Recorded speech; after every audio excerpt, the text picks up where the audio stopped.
జై శ్రీమన్నారాయణ అండి. ఎలా ఉన్నారండి? అందరు బాగున్నారా? ఇప్పుడే స్కూల్ అయిపోయిందండి. ఇక నేను ఇంటికి వెళ్తున్నాను. ఆటో కోసం చూస్తున్నాను. బట్ ఏంటంటే ఒక్క ఆటో కూడా ఆగడం లేదు. మా ఇంటి నుండి మా స్కూల్కి చాలా దూరం ఉంటుందండి.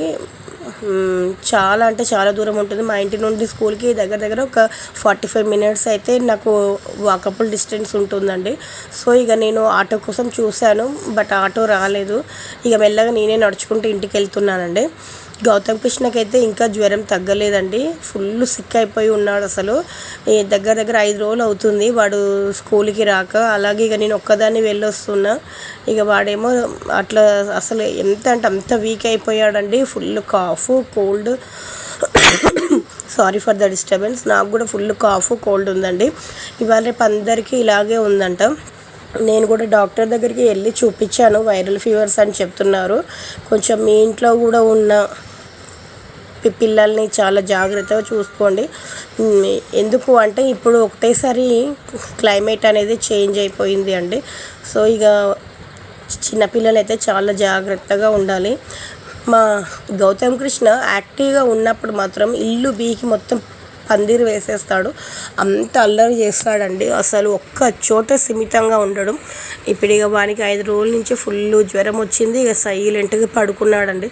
ఇక మా హస్బెండ్ కూడా అంటున్నారనమాట, వీడేమో జ్వరం వచ్చి ఇంట్లో ఇప్పుడు ఇట్లా సైలెంట్గా ఉన్నాడు. రోజు ఇట్లా సైలెంట్గా ఉంటే ఏమైంది?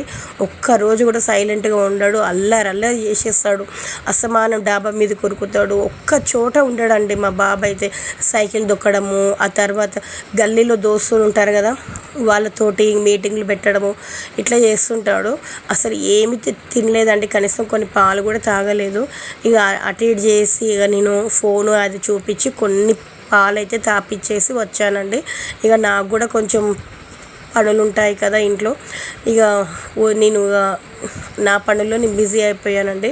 కొన్ని గిన్నెలు ఉంటే తోమేస్తాను. స్కూల్కి మేము తీసుకెళ్ళిన లంచ్ బాక్సెస్ అవి ఉంటాయి కదా, ఇక నేను గిన్నెలన్నీ తోమిన తర్వాత ఆల్మోస్ట్ ఇక నేను బట్టలు కూడా వాష్ చేసుకున్నాను.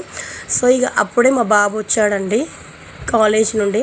అయితే అంటున్నాడు, మమ్మీ నువ్వు స్కూల్కి వెళ్తావు, ఇంట్లో ఇన్ని పనులు చేస్తావు కదా, ఒక వాషింగ్ మిషన్ అనేది తీసుకోవచ్చు కదా అని చెప్పి. వాషింగ్ మిషన్ తీసుకోవచ్చండి, బట్ ఏంటంటే ఇవాళ రేపు వాషింగ్ మిషన్లు కూడా చాలా కాస్ట్ అయిపోయాయండి. ఎంత లేదన్నా 30-35 వేలు పెట్టాలి. అట్లా 30-35 వేలు పెట్టే బదులు మనకు దేనికన్నా యూజ్ అవుతాయి అని చెప్పేసి ఇక నేనైతే వాషింగ్ మిషన్ ఏమొద్దునా, నేనే ఇంట్లో అన్ని పనులు చేసుకుంటా. మళ్ళీ పని మనిషిని పెట్టుకునేంత స్తోమత కూడా లేదండి. సో నేనే అన్ని పనులు చేసుకుంటాను ఇంట్లో. ఇక ఏమన్నా ఎక్కువ పని ఉన్నదంటే మా హస్బెండ్ కొంచెం హెల్ప్ చేస్తారు. అలాగే మా 2 పిల్లలు కూడా హెల్ప్ చేస్తారండి. ఒకవేళ నాకు హాఫ్ డే స్కూల్ ఉండి వాళ్ళు కనుక ఇంట్లో ఉండేది ఉంటే నేను వచ్చేసరికి వాటర్ బాటిల్స్ నింపడము, ఒకవేళ నేను మార్నింగ్ టైంలోనే గిన్నెలు కడిగి పెడితే అవన్నీ స్టాండ్లలో పెట్టడము, ఇట్లా ఆల్మోస్ట్ సగం పని వాళ్ళు చేస్తారండి.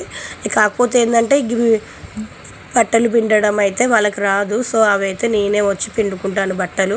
ఇక వాషింగ్ మిషన్ ఎందుకండి, మనం అంత హై క్లాస్ కాదు కదా, ఏదో మధ్య తరగతి వాళ్ళం. సో ఇక వాషింగ్ మిషన్ అయితే నేనేం తీసుకోలేదు, నేనే పిండుకుంటాను. అదే ఇప్పుడు మా అబ్బాయితో చెప్తున్నాను, మమ్మీ ఒక వాషింగ్ మిషన్ తీసుకో మమ్మీ ఎలాగైనా సరే అంటే, సరే నాన్న చూద్దాంలే అని చెప్పి చెప్తున్నానండి. మళ్ళీ ఇంకోటి ఏంటంటే, మీరు నన్ను వీడియోలో అబ్జర్వ్ చేసినట్లయితే నాకు కొంచెం టీత్ పెయిన్ అనేది వచ్చిందండి. ఇటు ఆ ఎడమ సైడ్కి మొత్తం ఇట్లా వాసిపోయింది పంటి దగ్గర. సో నాకు ఇదంతా నొప్పి ఉండే. ఇక నేను హాస్పిటల్లో చూపించుకుందామని చెప్పి ఇక తొందరగా అంత పనే చేసుకున్నానండి. ఎందుకంటే డాక్టర్ అపాయింట్మెంట్ కూడా తీసుకున్నాను.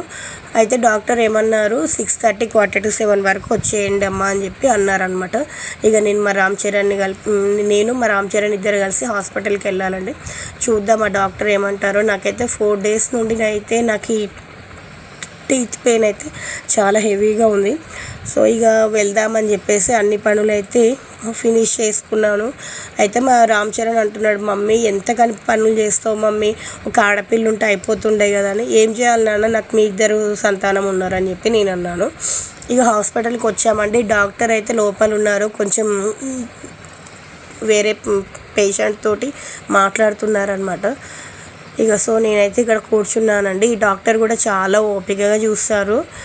ఒకవేళ వీడియో మీకు కనుక నచ్చినట్లయితే ప్లీజ్ లైక్ షేర్.